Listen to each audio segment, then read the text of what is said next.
काम करो तो पूरी शिद्दत से करो, ये बात तो आपने अक्सर सुनी ही होगी। नमस्कार, मैं एडवोकेट सोनिया तंवर आप सब लोगों का बाइसन वर्ल्ड की एक और प्यारी सी वीडियो में स्वागत करती हूँ। दिन है संडे का और हम पहुँच गए अपने करनाल के शोरूम पर, जहाँ पर हम कुछ नए आइटम लेकर गए और कुछ शिफ्टिंग करनी थी। तो हम लोगों ने अपनी तरफ से पूरा प्रयास किया कि आज के दिन का हर एक मोमेंट आप लोगों को दिखाएं। इसी मोमेंट में हम लोग पहुँच गए अपने करनाल के शोरूम पर, जहां पर आज हमारे मैनेजर अरुण जो थे वो छुट्टी पे थे क्योंकि उनको बुखार था। तो हमने आज अधिकतर समय अपने शोरूम पर गुजारा, लेकिन बीच में ही गुरु रविदास जी के एक सत्संग में जाने का मौका मिला, जो हमारे ही शोरूम के बिल्कुल पीछे ही था, जहां पर कमेटी ने हमें सम्मानित किया, जिसके लिए हम उनका धन्यवाद करते हैं।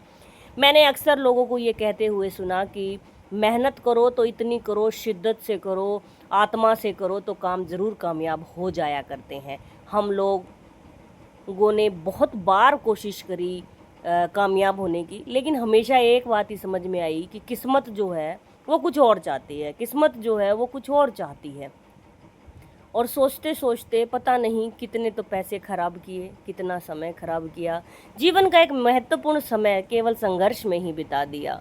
लेकिन हमेशा ये बात ही समझ में आई कि शायद किस्मत कुछ और ही चाहती है। लेकिन हमारे जीवन का फैसला, हम सुखी होंगे या दुखी, इस बात का फैसला अगर किस्मत करेगी तो हम क्या करेंगे, ये एक बात दिमाग में हमेशा ही घूमती रहती थी। हमने किस्मत से बगैर पूछे अपना जूतों का काम शुरू किया, क्योंकि मैंने कभी देखा ही नहीं कि कहीं किसी कागज़ पे ये लिखा हो कि तुम ये काम शुरू करो। तो हमने बगैर किसी से पूछे आपस में ही मैंने और अमित ने विचार करके अपना जूतों का काम शुरू किया था।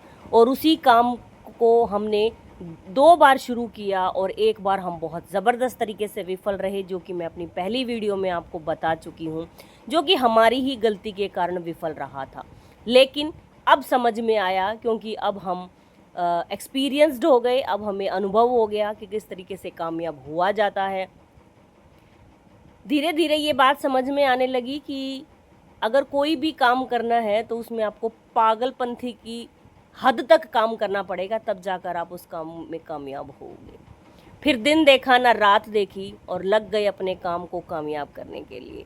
और ये आसान नहीं होता है।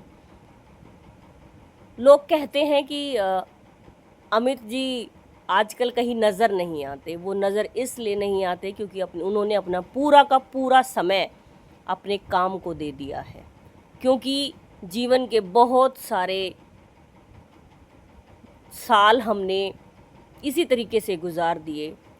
इस बार हमारी ज़िद है कि हमारी मेहनत में कोई कमी ना रह जाए और किस्मत एक बार फिर हमारे ऊपर हावी ना हो जाए। अब ये बात समझ में आ रही है कि काम करने के लिए केवल आदमी की पागलपंथी की ज़रूरत होती है।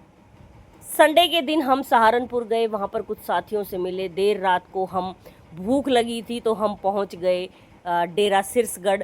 गुरुजी से मिलने का बहुत मन था, वहाँ गए, गुरुजी से मिले। ये हमारा प्यारा सा सिरसगढ़ का डेरा है गुरु रविदास जी का, जहाँ पर आदरणीय संत मनदीप दास जी रहते हैं। उनसे मिलने के लिए गए, जहाँ पर उन्होंने हमारे को बहुत सारा अच्छा चीज़ें खाने को भी दी और गुरुजी से मिलना भी हुआ, बहुत बढ़िया बातचीत भी हुई। और रात को लगभग 12 बजे के करीब हम घर वापस आए। बहुत अच्छा सा दिन था, गुरुजी को आने में समय था, तो हमने कुछ वीडियो बनाई।